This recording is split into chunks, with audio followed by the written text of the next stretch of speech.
Me llamo Robert O'Brien y soy el jefe de la sección de Biología Forense del Centro Global de Justicia Forense, que es un programa preeminente de la Universidad Internacional de Florida.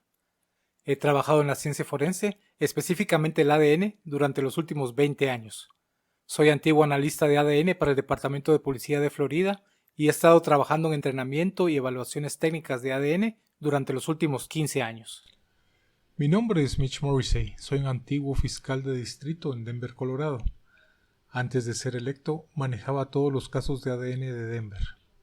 El primer caso que llevé fue en 1989. Manejé todos los casos que se presentaron ante los jueces y ante los jurados durante los 20 años siguientes. Actualmente dirijo una empresa que resuelve casos archivados de violaciones y asesinatos, llamada United Data Connect. Recolectamos ADN, lo secuenciamos y luego hacemos genealogía genética. Así que llevo trabajando con ADN desde 1989. He entrenado a fiscales y jueces en todo el mundo, en Estados Unidos, en Centroamérica, en Oriente Medio y en Canadá. Soy Ron Reinstein. Estoy retirado como juez del Tribunal Superior de Phoenix, Arizona. Serví en la sala del Tribunal Superior durante 22 años. Cuando me desjubilé a la semana siguiente para convertirme en asesor judicial de la Corte Suprema de Arizona, donde tengo múltiples funciones. Una de ellas es presidir el Comité Asesor de Ciencias Forenses de Arizona, también la Comisión de la Corte Suprema sobre Víctimas de los Tribunales y el Comité de Supervisión de Casos de Pena Capital.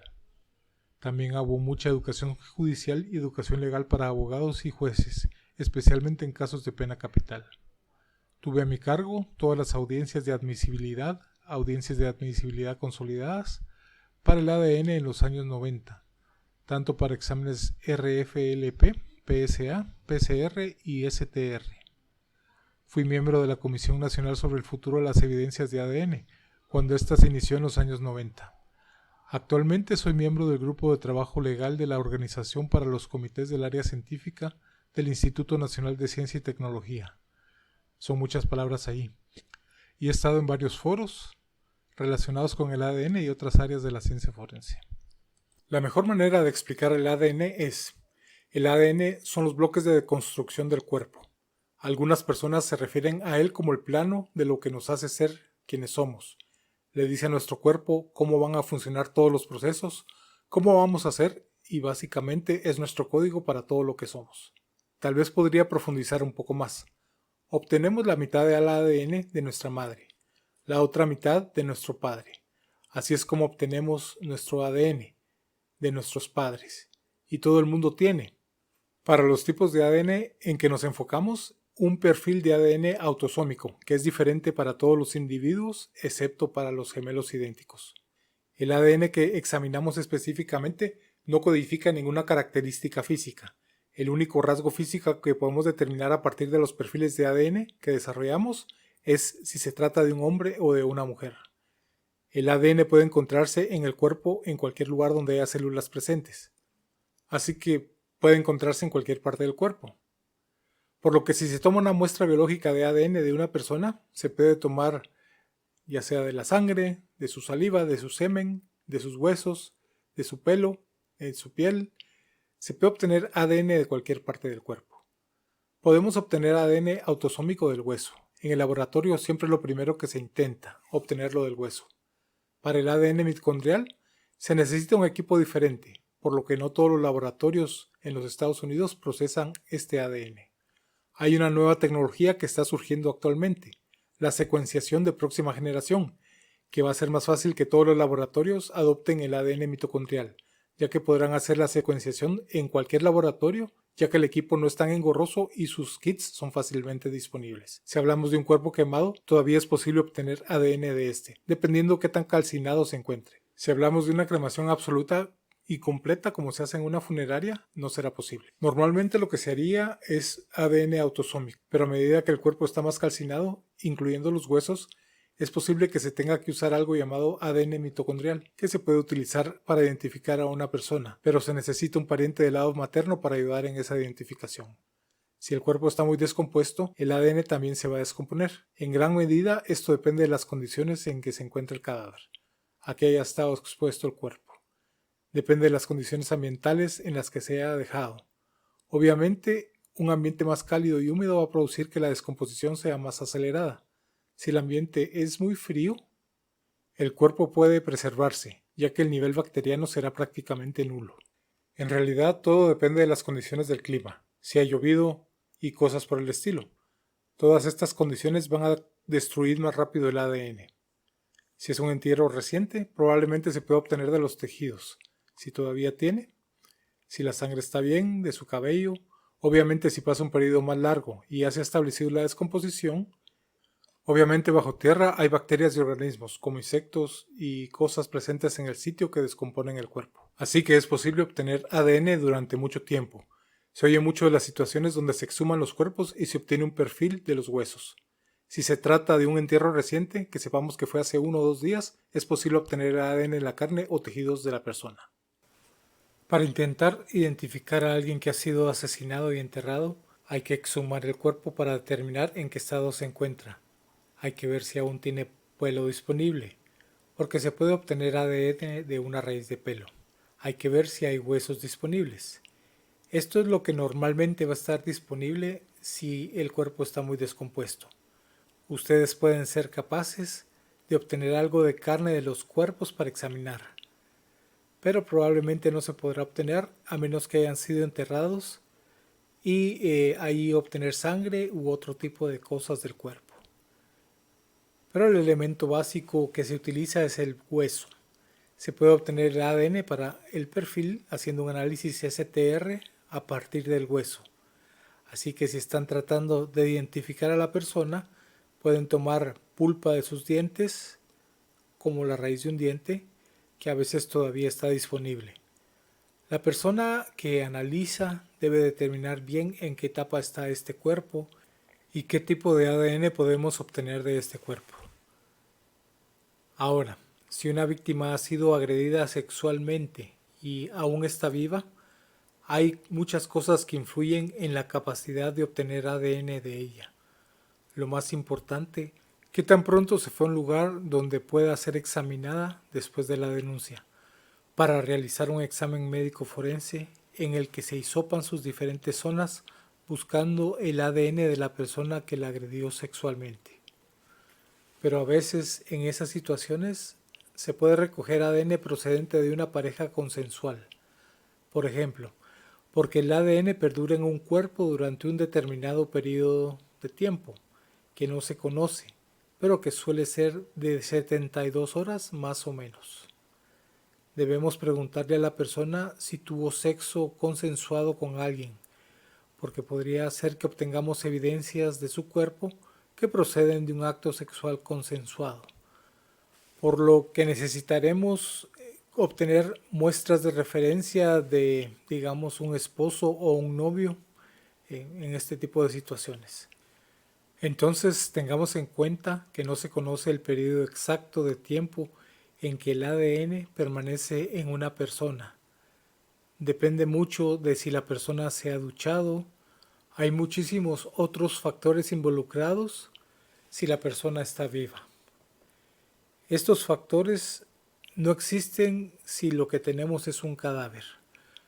Cuando se encuentran en la escena del crimen, sabemos que no han estado activos desde el crimen, no se han levantado, no se han duchado, así que esos factores son diferentes cuando se trata de una persona viva comparada a una persona muerta.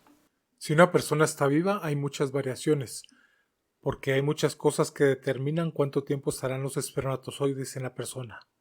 Obviamente depende de dónde estén. Si están en la boca, en la región anal, duran normalmente unas horas, quizá hasta un día. En la zona vaginal depende mucho del propio cuerpo de la mujer, de su biología, de su contenido bacteriano, de sus actividades de limpieza, incluso de su nivel de actividad. Alguien que se mueva mucho va a expulsar más, mientras que una persona que se queda quieta sin hacer nada los retiene más tiempo. Pero hay muchas otras cosas que influyen, así que es muy difícil dar tiempos específicos porque a veces depende de la biología de la persona y esto no se conoce al hacer los análisis. En un laboratorio real hay varios procesos por los que pasar, que pueden tomar hasta 8 horas, simplemente porque eso es lo que tardan los instrumentos. Obviamente el ADN tarda más que eso porque la gente tiene muchos procesos corriendo al mismo tiempo. Actualmente existe un análisis rápido de ADN. Cuando está disponible, puede ejecutar una muestra de referencia en unos 90 minutos. Si logran desarrollar un perfil completo, es 100% más preciso. Es decir, si logramos desarrollar el perfil de ADN de una persona, especialmente si tenemos resultados en todos los marcadores, es preciso en un 100%. Podemos hacer una comparación corta al 100% con otra muestra. Actualmente el estándar del FBI es de 20 marcadores los y principales. Si de una muestra solo se obtienen 2 o 3, estos resultados son correctos y precisos, pero puede que no sean suficientes para una coincidencia del 100% cuando se compare con alguien más, porque solo se tienen los resultados de estos 2 o 3 marcadores. No significa que el ADN esté equivocado o que haya un error. Obviamente, mientras más marcadores se tengan, los resultados serán más fuertes y precisos al compararlos con una persona. La tecnología actual de ADN no es poco fiable. Cualquier tecnología usada en sistemas judiciales y validada para demostrar que funciona es confiable. La tecnología que no es confiable es aquella que es muy nueva y que no se ha validado adecuadamente para demostrar que realmente funciona en todos los tipos de muestra. Este es el único caso en que se dice que la tecnología no es confiable, pero actualmente todo lo que es aceptado por los tribunales se considera confiable y ha sido validado por laboratorios de todo el mundo en todos los diferentes tipos de muestras. Se requiere celebrar una audiencia de admisibilidad y luego determinar si el método de prueba es generalmente aceptado dentro de la comunidad científica pertinente, por lo que eviten a alguien que no trabaje en el campo del ADN biológico haciendo las pruebas, porque no tendría la formación y la experiencia para hacerlo. Por lo tanto, un juez va a tener que hacer una determinación en cuanto a si el método utilizado cumple con esa norma, y hay diferentes normas. En los Estados Unidos está la prueba de Frey, que es de aceptación general dentro de la comunidad científica pertinente. Está también el test Dauber, ambos aceptados por casos de la Corte Suprema de los Estados Unidos. El juez es el portero. Hace diferentes preguntas, pero realmente al final los métodos están ahí. No hay muchas diferencias. Ha habido muchos estudios que han demostrado que una vez que el caso Dauber tuvo su veredicto, diferentes estados aceptaron que realmente no había diferencia entre ese método y lo que se hace con la prueba de Frey. La tecnología del ADN es fiable a menos que haya algún error humano. Los humanos pueden contaminar el ADN. Las personas que hacen pruebas de ADN tienen protocolos y técnicas para evitar que su ADN entre en lo que están probando. Usan guantes, usan ropa de tipo quirúrgico, están en laboratorios especializados que a veces tienen sistemas para evitar que su ADN ingrese por el aire. Las mujeres se atan el pelo y ahí es donde se puede producir un error en las pruebas de ADN, porque las personas que las manipulan, ya sea en la escena del crimen o en el laboratorio, las terminan contaminando. Pero también se dan situaciones en las que no se obtienen resultados de ADN. Puede que no sean resultados completos debido a la calidad o a la cantidad de ADN que se tiene en la escena del crimen. Se tiene muy poca cantidad o la cantidad que se tiene no es de una calidad lo suficientemente alta como para obtener un perfil completo. Estos no son errores, pero limitan la capacidad de los analistas para hacer una comparación de un perfil completo con una muestra de referencia. Así que, de nuevo, no es un error, sino que hay que tomar el ADN tal y como se encuentra en la escena del crimen. Alguien lo puede contaminar y hay medidas para evitar que esto ocurra. Pero en cuanto a los errores, se pueden mezclar las muestras, se puede utilizar una mezcla de una muestra de otro caso, que de alguna manera, si se ejecutan al mismo tiempo, hay un problema potencial para eso. Estas son cosas que generalmente pueden ser detectadas y pueden ser rastreadas dentro del laboratorio. Las diferentes máquinas que se usan, ese tipo de cosas. He visto casos donde se mezclan los resultados de ADN entre dos casos, aunque siempre siguen siendo correctas las muestras. Así que no es un error en el mecanismo de ADN, las pruebas son confiables, es algún error humano que tiene lugar durante el proceso. Realmente no existe una definición de margen de error. Si se desarrolla un perfil de ADN completo y se pueden comparar con otro perfil de ADN completo, entonces no hay errores. El único caso en que podría no desarrollar una comparación perfecta es si se tiene una muestra de bajo nivel y no se tiene un perfil de ADN completo desarrollado a partir de las pruebas de la escena del crimen. Puede que no sea una comparación muy fuerte la que se está haciendo, pero no es una comparación errónea. Simplemente puede no ser tan completa como si tuvieran un perfil de ADN completo. Lo más importante que tenemos que comprender del ADN es que si obtenemos un perfil, este no va a coincidir con ningún otro. Tenga un hermano gemelo idéntico. Y una vez que ustedes tengan el perfil, pueden compararlo con otros perfiles de ADN. Al hablar de un margen de error en el ADN, pues realmente no existe un margen de error si las pruebas se hicieron correctamente. Es posible que haya incidentes en los que alguien se haya equivocado y haya contaminado el ADN, pero eso se puede detectar. No va a cambiar el resultado del análisis. Así que no es apropiado hablar de un margen de error. Esto no se aplica aquí. Se puede tener un ADN que no tenga muchos datos porque su contenido se ha degradado o tal vez el ADN ha sido consumido, pero el análisis sigue siendo correcto, aunque puede ser que no tenga suficiente información para hacer una comparación, o un analista o una persona de la escena del crimen pueden haber mezclado su ADN con el ADN que se está recogiendo o examinando. Nuevamente, el ADN es correcto, solo que ahora está contaminado, y normalmente hay métodos en el laboratorio o métodos en las personas que recogen el ADN en los que su ADN se puede comparar con las muestras contaminadas para ver si se cometió algún error como estos. Pero, de nuevo, en lo que respecta a la parte de los análisis, este error realmente no es un problema.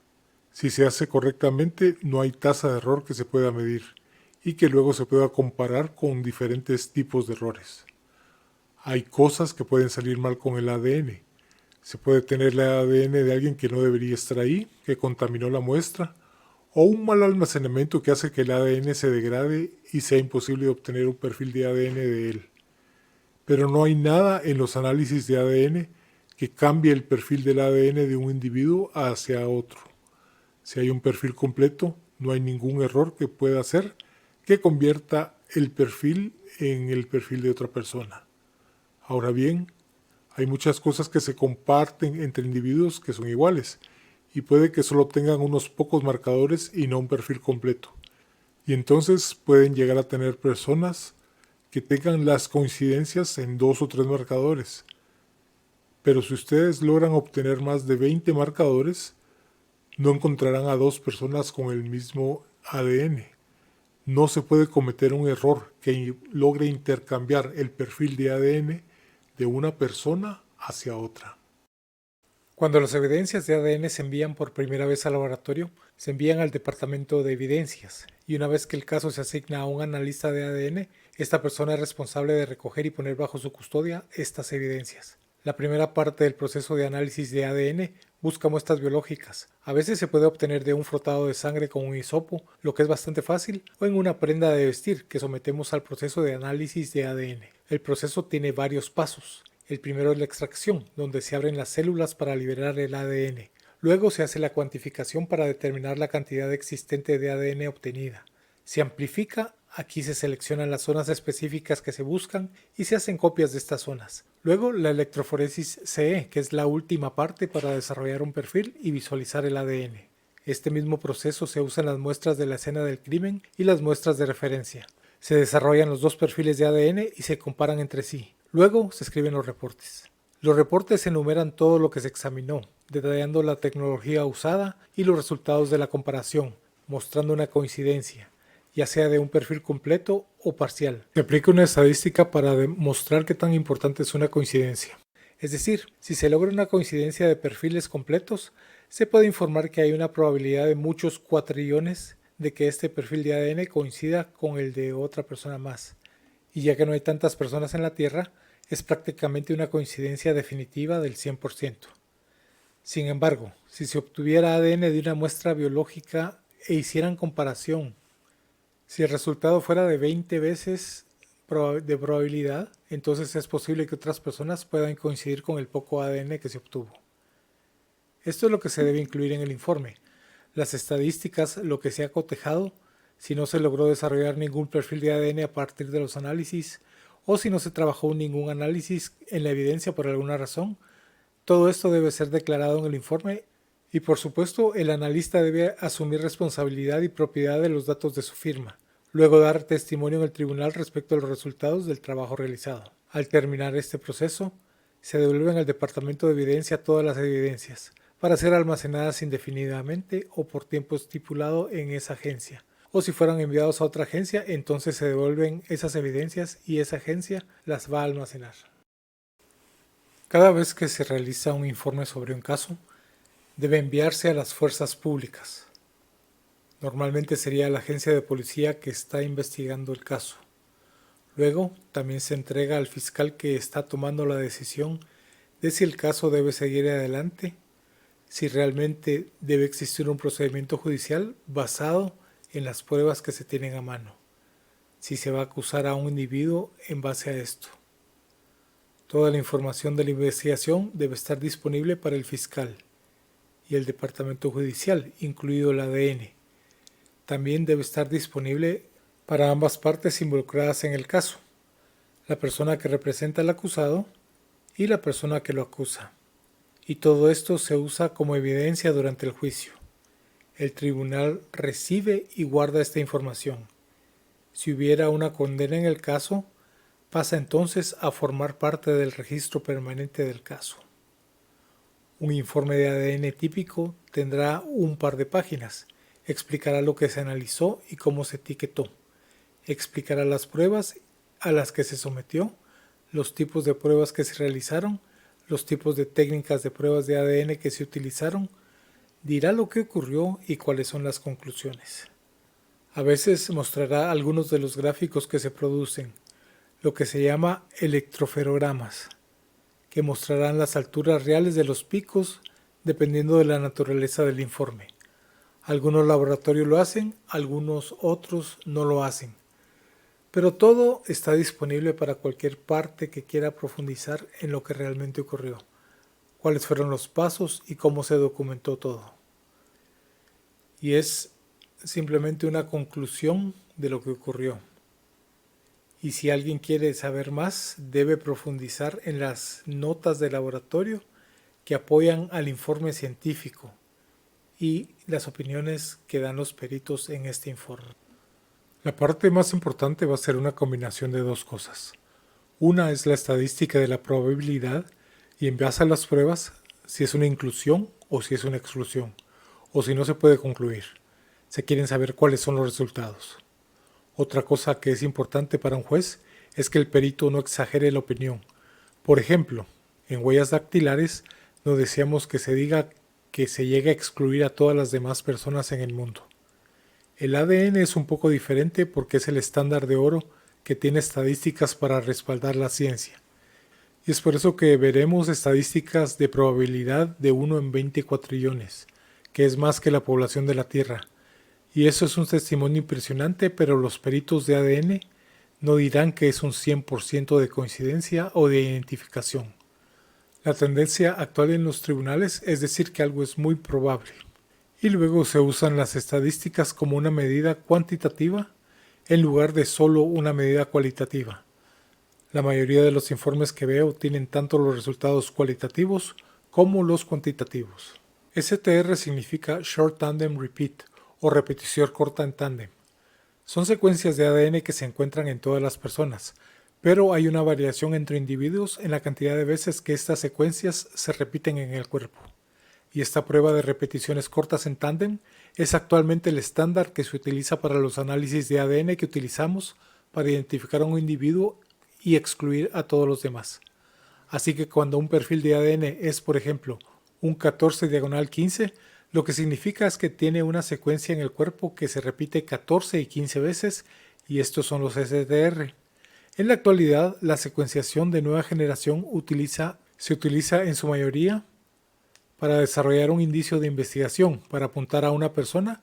Después la tecnología STR se utiliza para hacer la comparación final y eso es lo que realmente se usa en la corte para identificar al individuo. La secuenciación de próxima generación puede dar información respecto a familiares del individuo, cómo puede ser la persona, pero no es suficiente para tener una identificación del 100%. Por lo general, se deben analizar los STRs, que es lo que estábamos usando actualmente, para compararlo con el perfil de STR que se desarrolló a partir de las evidencias y averiguar si se trata realmente de la persona que se está buscando. Sin embargo, la secuenciación de próxima generación también puede ejecutar STRs, aparte de examinar cosas que los STRs no examinan. Se pueden utilizar para elaborar STRs. Cada vez que se dispone de una nueva tecnología de ADN y esta es cuestionada por una u otra parte, hay que celebrar una audiencia previa al juicio, en la que el tribunal determinará si las técnicas y las tecnologías, los diferentes elementos que componen esta metodología, son aceptados generalmente por la comunidad científica. El juez toma esta determinación antes del juicio, y eso permite al fiscal o a la defensa entender qué pruebas se van a presentar. Por lo general, lo que yo haría es llamar a testigos expertos en la materia para que testifiquen. Luego ofreceríamos artículos publicados y revisados por expertos que apoyen el uso de la tecnología, la aceptabilidad de la misma, cualquiera que sea el tema. Trataremos de generar la mayor cantidad de usos para esta tecnología en otras áreas donde es generalmente aceptada en la comunidad científica y presentar todo esto al juez. Y luego la otra parte presentará a otro experto que diga que no es generalmente aceptada, que no es confiable, y si es que pueden encontrar a alguien que lo haga, el juez tendrá que tomar una determinación.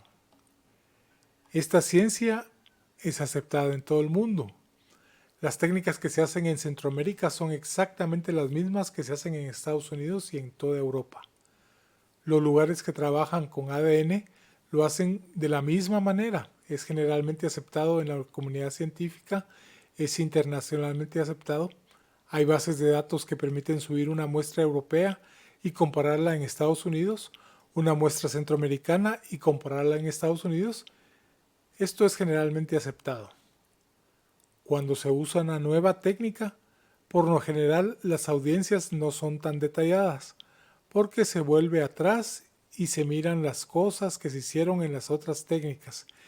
¿Qué tienen en común con la nueva técnica? Y el juez puede decir, bueno, esa parte está aceptada, esa parte está aceptada también. Y hace que la audiencia sea mucho más corta al hacerlo de esa manera. Pero hay que ir a los tribunales cada vez que se tiene una ciencia novedosa para demostrar que esta ciencia es generalmente aceptada por los científicos en su comunidad. Lo que no se encuentra en el informe de ADN sería cualquier cosa que haya hecho alguien distinto. Por ejemplo, los procedimientos de recogida, si su gente de la escena del crimen tomó bocetos, si tienen fotos de la escena y todo eso. Ninguna de esa información va a estar en mi informe de ADN. También hay evidencia que se presentó que yo no trabajé personalmente, que no debe estar en mi informe de ADN. Lo único que debería estar en mi informe de ADN son las pruebas que estaban físicamente bajo mi custodia. Todo lo que no haya sido hecho por mí no se incluirá en este informe de ADN. Si se tomaron huellas dactilares, también en el caso habría un informe separado en eso. Si se hizo algo de química, eso sería un informe separado. Así que solo las cosas que se hicieron en la sección de ADN estarán en mi informe. Todo lo demás estaría en informes separados y requeriría el testimonio de un perito separado para esos resultados. No verán nada respecto a cuándo se depositó el ADN en la escena del crimen o en una muestra. No verán cómo se depositó, a menos que sea, por ejemplo, una agresión sexual. No podrán decir que se depositó en un sombrero de una manera determinada. No podrán decir cuándo se depositó en una prenda de vestir en particular. Pero aparte de eso, va a ser lo que el análisis ha mostrado. En cuanto a que el ADN se encontró en un artículo en particular, pero no cómo o cuándo fue depositado. No se sabe si hay contaminación, pero el informe debería indicar si se encontró ADN dudoso. Hay muchas cosas que no están en el informe y por eso muy a menudo hay que solicitar toda la información sin procesar que se generó en el proceso de la prueba.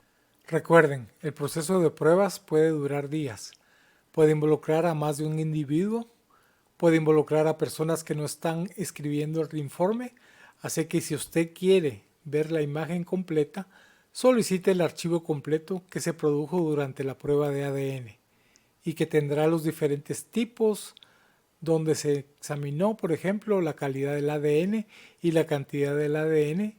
Incluirá los gráficos reales que muestran las alturas de los picos, que muestran los diferentes tipos de ADN y los diferentes tipos que fueron usados en el caso. Mostrará qué pasó con la muestra cuando terminaron con ella, dónde fue almacenada, todo ese tipo de cosas. Así que recuerden, el informe es para que la persona entienda lo que se analizó y cuáles fueron los resultados, así que debe ser corto. Pero el archivo general va a tener mucha más información y va a ser digital, por lo que tendrán que ser capaces de acceder a ese informe con el fin de entender la imagen completa. Cada vez que hay un informe realizado en un caso, debe ser enviado a una agencia de la ley. Normalmente sería la agencia de policía que está investigando el caso. Luego se entrega al fiscal que está tomando la decisión de si el caso debe seguir adelante, si en realidad debe haber un procedimiento judicial basado en el caso, si van a acusar a un individuo basado en eso, y toda la información de la investigación debe estar disponible para el fiscal, incluyendo el ADN, y eso también es cierto respecto al departamento judicial también. Debe estar disponible para ambas partes involucradas en el caso, la persona que representa al individuo, la persona que acusa al individuo, y luego esas cosas se ponen en evidencia durante el juicio. Y el tribunal recibe esa información y mantiene esa información guardada. Si hay una condena en el caso, se convierte en parte del registro permanente del caso. Si el caso va a ser imputado por una fiscalía, todo debe enviarse a ellos. Pero por otra parte, el propio laboratorio no puede verse inundado de solicitudes de análisis de diversas muestras. La tendencia ahora en los laboratorios es tener un protocolo en el que tienen calendarios de priorización. Algunos laboratorios puede ser, digamos que en un caso de robo, por ejemplo, solo tomarán 2 o 3 o 4 muestras, o 2 muestras, o lo que sea. Los protocolos varían. En un caso de violación pueden ser más, en un caso de asesinato pueden ser aún más. Pero tienen que establecer límites para no tener a las fuerzas del orden enviando demasiadas muestras para ser analizadas, porque de lo contrario nunca conseguirán hacer su trabajo, estarían inundados y crearían problemas en el sistema judicial porque se pedirían aplazamientos constantemente, solicitados por el fiscal diciendo que necesitan más tiempo. Los directores de los laboratorios de todo el país son bastante conscientes de la cantidad que realmente se necesita tener. Cuando se comete un delito, si se requiere una prueba de ADN, el encargado de solicitar los diferentes tipos de pruebas forenses que deben realizar en el caso es normalmente el investigador principal. Así que si se trata de un caso de disparos, podría pedir un análisis de balística o de huellas digitales. Lo mismo pasa con el ADN. El investigador puede solicitar algún análisis. El fiscal puede revisar el caso. También puede solicitar que el laboratorio realice análisis de ADN adicionales, por lo que tienen la autoridad para decir, bueno, quiero que se analice esto, quiero que se analice aquello. Y normalmente dentro de las limitaciones que establece el laboratorio pueden conseguir que se analicen muestras de ADN. También se han visto situaciones en las que el abogado defensor solicita que el ADN esté disponible para ellos y así usar un laboratorio privado. En algunos casos puede solicitar al tribunal que ordene al laboratorio estatal a que realice los análisis, de modo que sí tienen una autoridad limitada para solicitar análisis, que no se usa a menudo, pero pueden pedir una muestra para hacer sus propios análisis. Y luego puede haber situaciones en las que los análisis no se hacen y el juez que controla el caso dice esto necesita ser probado y ordena al laboratorio que haga los análisis. Pero, de nuevo, esto es extremadamente raro. Las dos partes principales que intervienen en la solicitud para que el laboratorio estatal realice los análisis de ADN son el organismo que investiga el caso y el fiscal que lo enjuicia. El ADN es admisible en los tribunales de todo el mundo. Es una ciencia reconocida, generalmente aceptada en la comunidad científica, y esa es generalmente la norma que un juez utiliza para permitir las pruebas de ADN en el tribunal. Si se utiliza alguna técnica que no está científicamente aceptada o si la realiza alguien que no está debidamente capacitado, ocasionalmente veremos a personas que llegan al tribunal y que no utilizan los sistemas correctamente, que no aplican el método científico y ese tipo de problemas.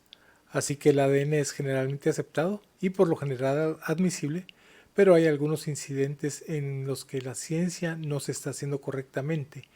Y esas son las situaciones en que he visto que el tribunal dice: no voy a permitir que este perito testifique porque la persona no es un perito en realidad, porque las técnicas que utilizó no son aceptadas. Esas serían las veces que el ADN es inadmisible en la corte. Sí, podría haber una violación del estatuto de recolección de algunas jurisdicciones. Podría ser que no se cumplan con el estándar del método de análisis de ADN, que debe ser generalmente aceptado por la comunidad científica pertinente. Y cuando hablo de la comunidad científica pertinente, estoy hablando de biología. Usted quiere tener un antropólogo, por ejemplo, haciendo el análisis de ADN. Tiene que ser alguien que esté capacitado y que tenga experiencia con el ADN. Podría ser que el valor probatorio no supere el efecto perjudicial. Como ejemplo, si las estadísticas de ADN muestran que podrían haber coincidencias con el 50% de la población, el juez puede determinar que el efecto perjudicial de tener ese testimonio de ADN superaría cualquier valor probatorio que pueda aportar, aunque eso deja a la mitad de la población disponible como posibles sospechosos que podrían ser acusados, por lo que no quiere tener algo que vaya a confundir al jurado. Las reglas de la evidencia son tales que usted quiere tener algo que ayudará al jurado, que responderá a las preguntas que tenga el jurado. Quiere darles más hechos y datos y no confundirlos. También podría ser que las pruebas estuvieran contaminadas y el juez podría decidir que las pruebas no serán admisibles debido a cuestiones de contaminación que se han planteado, y esas cuestiones serían decididas antes del juicio en varias mociones. Cuando se obtiene un perfil de ADN de una muestra biológica, se carga en una base de datos y se almacena digitalmente para futuras comparaciones. En la escena del crimen es donde se recogen las evidencias. Se recoge cualquier cosa que pueda tener ADN, como colillas de cigarrillo, botellas que podrían tener saliva. Se llevan al laboratorio y se analizan. Se comprueba el ADN y todo se guarda en computadora. Todos los resultados, todas las cosas que indican una coincidencia, se guardan digitalmente. Esa información, los perfiles que son digitales, se envían a las bases de datos. Lo que es importante es mantener esa evidencia disponible para futuras comparaciones, o si se hará otro tipo de análisis.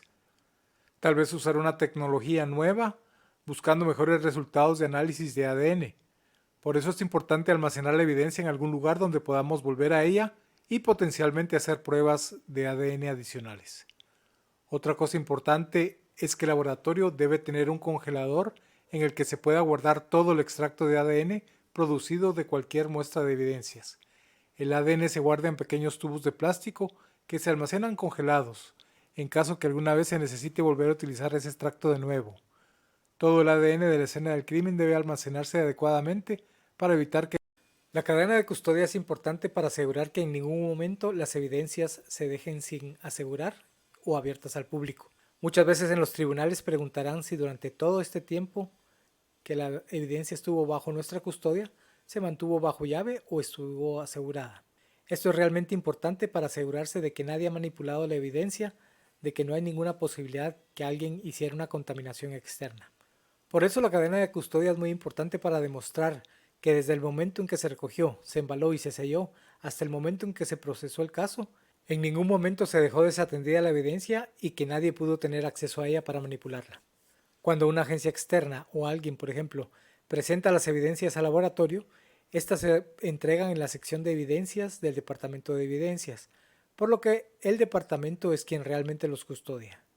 La persona que puede firmar ese individuo está firmando en nombre del departamento, así que no está bajo custodia de un solo individuo, sino que es un departamento de evidencia, Por lo que si esa persona deja de trabajar allí, entonces cuando alguien necesite recuperar las evidencias, todo lo que va a hacer es ir al departamento, puede firmar y retirar esa evidencia de nuevo. El único momento en que está bajo la custodia de una sola persona es cuando la tiene quien está trabajando en el caso. Por ejemplo, el analista de ADN que trabaja en el caso la tiene bajo su custodia, no está bajo la custodia de la sección de ADN.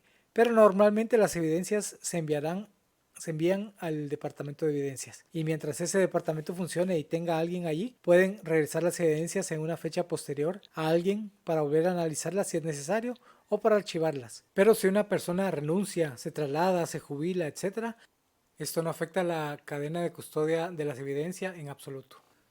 Todos los que tocan una prueba física deben documentar y anotar que la han manejado, que la han sacado de la sala de pruebas, que la han analizado. Cuando se admite una prueba en el tribunal, puede llegar en un enorme sobre en una carpeta de Manila y en ella se puede ver todo tipo de información de cada persona que la manipuló, cuando la tocaron, lo que firman, y pueden tener una cinta adhesiva sobre la prueba física y se ven varias iniciales de quien la ha tocado. Así que esta documentación es esencial. Básicamente tengo que testificar sobre lo que hice, no puedo testificar nada que esté fuera de mi ámbito. Por ejemplo, si me preguntan sobre la recogida de las evidencias y yo no estaba ahí para recogerlas, no puedo testificar sobre lo que pasó.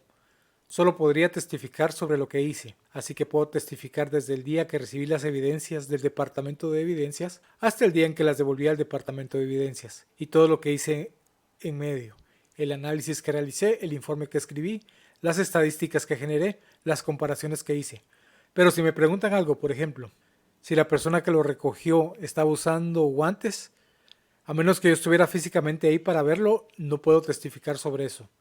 Tampoco puedo hacer ninguna conclusión en cuanto a cualquier otro tipo de prueba que no haya sido realizada por mí. Así que esas son mis limitaciones, básicamente. Tengo que testificar sobre en cuanto a lo que yo hice, no puedo especular sobre cualquier otra cosa que se hizo o cualquier otra conclusión. La cadena de custodia para el ADN se maneja exactamente igual que la cadena de custodia para cualquier otro tipo de evidencias. La clave de la cadena de custodia es que cuando alguien acuda a un tribunal pueda demostrar a la persona que toma la decisión, la persona que determina los hechos, que esta es la evidencia que se ha analizado. Ahora bien, a veces la evidencia que se ha analizado es única por alguna razón y la cadena de custodia no es tan importante. Por ejemplo, un arma con un número de serie, normalmente un perito en balística podría venir y decir, esta es el arma que trabajé, aquí está el número de serie con exclusión de todas las demás armas. La cadena de custodia no es tan importante en este caso. Pero si estamos hablando de una prenda que la víctima estaba usando, que fue analizada para encontrar ADN, bueno, puede haber millones de prendas iguales por todos lados. Por lo que se trata de demostrar que esa es la evidencia que se analizó y a la cual se le extrajo el ADN. Es por eso que la cadena de custodia es tan importante. Y la cadena de custodia es básicamente recoger el artículo, embalarlo, poner las iniciales en él una vez que esté en el paquete. Es de esperar que si se hacen pruebas de ADN se embale correctamente, porque si lo ponen en plástico, por ejemplo, pueden destruir el ADN. Es mejor ponerlo en papel, donde se mantenga seco para evitar la acumulación de bacterias y moho.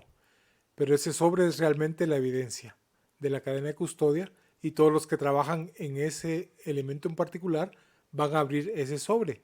Y luego cuando lo cierran de nuevo van a poner sus iniciales, cuándo lo hicieron, el trabajo que hicieron, por lo que se puede demostrar que son parte de la cadena de custodia.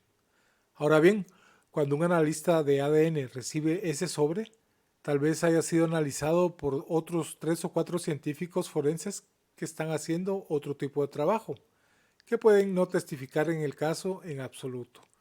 Pero el individuo sube al estrado, mira el sobre y dice, este es el sobre en el que trabajé, reconozco el número, reconozco dónde lo abrí, corté por este lado, luego volví a meter todo y lo sellé con cinta de pruebas rojas y puse mis iniciales. Físicamente esa es la cadena de custodia y la persona puede entonces decir, sí, esta es la camiseta, este es el par de calzoncillos, lo que sea que hayan analizado en este caso, porque estaba sellado cuando lo recibieron, lo sellaron cuando lo devolvieron y anotaron la fecha, no solo en sus notas, sino también en el sobre físico que contiene la evidencia, y eso es la cadena de custodia. No significa que todo el personal que haya tocado el objeto tenga que acudir al tribunal a testificar, porque pueden haber personas irrelevantes que lo hayan mirado y hayan hecho algo con él. Normalmente la persona del ADN está bastante más cerca del frente de todo esto. A menudo la defensa viene y pide ver las diferentes evidencias en un caso, que técnicamente no se convierte en parte de la cadena de custodia, pero hay documentación de que estaban ahí y la fecha que se hizo, a veces años después de que se hizo la prueba. Lo más importante es que si se sabe quién lo ha manejado, podemos volver atrás y rastrear eso. Y si están disponibles y son necesarios, podemos llamarlos al estrado para testigos, para demostrar que esa evidencia es la evidencia importante en el caso. Cada persona que saca algo de la sala de pruebas, para cualquier propósito que sea, debe firmar, no solo en nombre de su agencia, sino con el nombre de la persona que lo hace. Aunque esa persona no sea necesariamente quien va a testificar en el tribunal, esto permite mostrar cuál fue la cadena de custodia. De esta manera se muestra quién manipuló la evidencia. Técnicamente estamos empleados por el Estado, o podríamos estar empleados por la policía local. Sin embargo, nuestro trabajo es dar las respuestas desde el punto de vista de la ciencia. No estamos allí para reforzar cualquier lado. Muchas veces vamos a encontrar cosas que de hecho exoneran o excluyen a un sospechoso del caso. Y luego hay casos en que el sospechoso coincide. Así que lo que estamos haciendo es trabajar para la evidencia, estamos trabajando para la ciencia. Todo lo que estamos haciendo allí es analizar, obtener el resultado científico y transmitir el resultado científico, sea lo que sea. No se nos permite, se supone que no debemos, debería decir, presentar nuestros análisis a favor de un lado o del otro. Debe ser estrictamente todo nuestro testimonio supuestamente basado estrictamente en la ciencia y todos los resultados de la ciencia.